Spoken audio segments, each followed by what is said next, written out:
while you're getting comfortable in your seats or perhaps browsing through your smartphones to discover the mysteries of life over social media sites, I would like you to do something for me. I want you to take a moment and look at your life from the perspective of a third person. We humans are constantly faced with life-changing decisions ever since the time we're born. Which school to go to, what clothes to wear, how to get that hot girl to go on a date with you. Every single situation in our lives we handle with different approaches. And our approach to a particular situation defines the consequences we face. For instance, imagine you were late for an important meeting at work one day. Your boss entrusted you with a bunch of duties and you completely screwed up. What happens?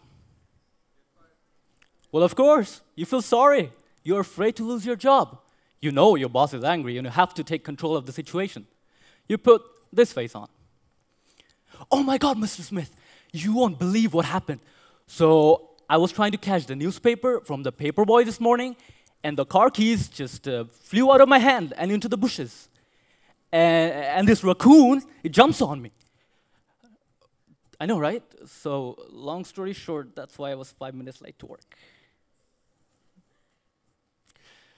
Do you realize that acting is an essential tool in our lives?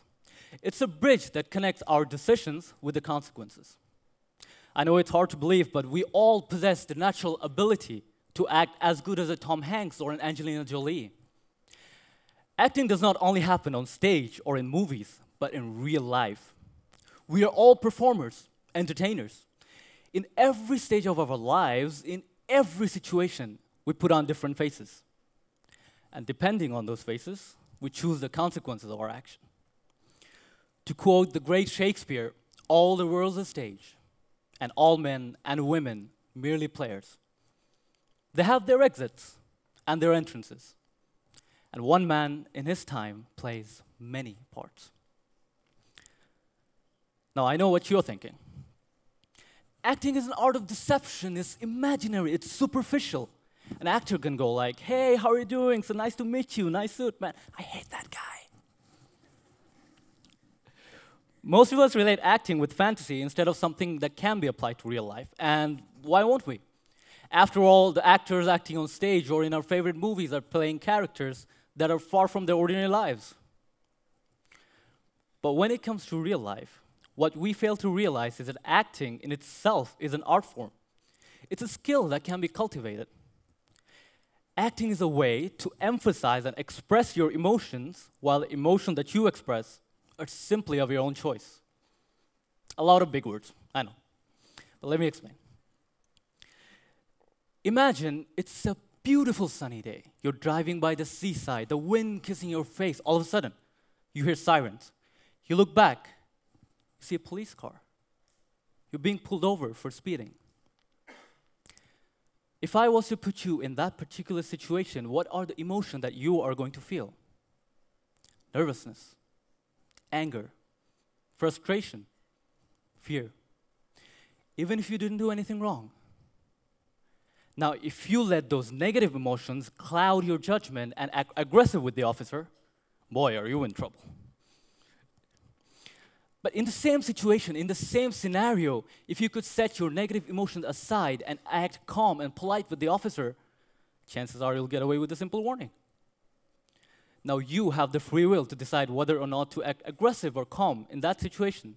But if you can act opposed to your emotion and not let them get the better of you, your chances of getting a ticket or perhaps getting arrested becomes very low. I mean, let's think of it. We are, in fact, emotional beings. A certain state of mind makes us act out our emotions. Sometimes being uncomfortable in a situation means we don't know how to act, how to connect our emotions with our expressions. But we forget a very, very important thing. What's that? We might be the only beings in the whole universe that can act opposed to our emotion, that can alter our emotions. We can smile when we're depressed. We can act mad at our loved ones so we get better Christmas gifts. When at the end of the day, your boss drops a pile of files on your desk and says, get it done before midnight. Outside, you're like, sure, no problem. Inside, you're like, I'm going to kill you. Well, you get my point. We humans possess a natural talent to act contradictory to our emotions. Or in other words, we can act. That is an important tool that we can use to strengthen our communication skill, enhance our performance at work, school, with our families, or life itself, and achieve success. Now, since we're all aware that we perform in real life, why don't we make every day the performance of a lifetime? Well, I'm an actor. While I acted and traveled, particularly with a group in Sweden, I learned a few stage acting techniques. Actors all over the world use them on a daily basis. Let's see if those techniques can be applied to real life. So I'll start with something that is quite fundamental in acting. Ask yourself, what is the one thing that made us humans the dominating beings on Earth? Let's think. Yes, we can think. We have the gift of imagination. Otherwise, this civilization, this stage, this mic that I'm speaking through, would not be possible. Now, actors use this all the time. It's an acting technique called visualization. What you do is you visualize the play in your mind before the actual event. By doing so, you can imagine your boundary, you can discover your boundaries, you can discover the things that can go wrong, and you can overcome them, which in turn makes you more comfortable acting. Similarly, in real life, if you could act, if you could visualize, if you could imagine the job interview for an attractive job offer, or perhaps one of your key school presentations, you can discover your faults, you can discover your boundaries, and you can overcome them. That, in turn, will make you more confident, you'll be able to communicate more efficiently, and your chances of success will reach the sky. But that's not all. There's another acting technique that's called getting into the mindset of the character. In order to understand this, why don't you go to a gathering of people and try to observe what they're doing? But don't stare too much. That's how I got my restraining order. If you look closely at people around you, you will realize that we are instinctively smart about acting in different situations. We create these tiny little characters in our heads for everyday events. For example, the face or the character that you might have at the office might not be the same with your loved ones at home. If you go to the bank, you're formal and behave. If you go to a frat party, not so much. Now, if we could analyze those characters and connect them with the situations they were built for, we'll learn which character to choose in what situation, which in turn will make you more confident. You will be able to develop your communication skills over time, and you'll be able to interact more efficiently and interestingly with other people. Another thing that everyone likes, the attractive nature of actors. Actors are hot, they're charismatic, attractive. Well, thank you. Why do you think actors possess such a charismatic nature? Well, that's another acting technique. Actors are always suggested to display immense interest in the characters in the plays. By doing so, they create a charismatic vibe around them that the audience is drawn to. Next time we are with a friend or a loved one, try to display more interest in your conversation as well as the other person. You will realize that not only the conversation is more interesting, but also that the people are more willing to listen to you.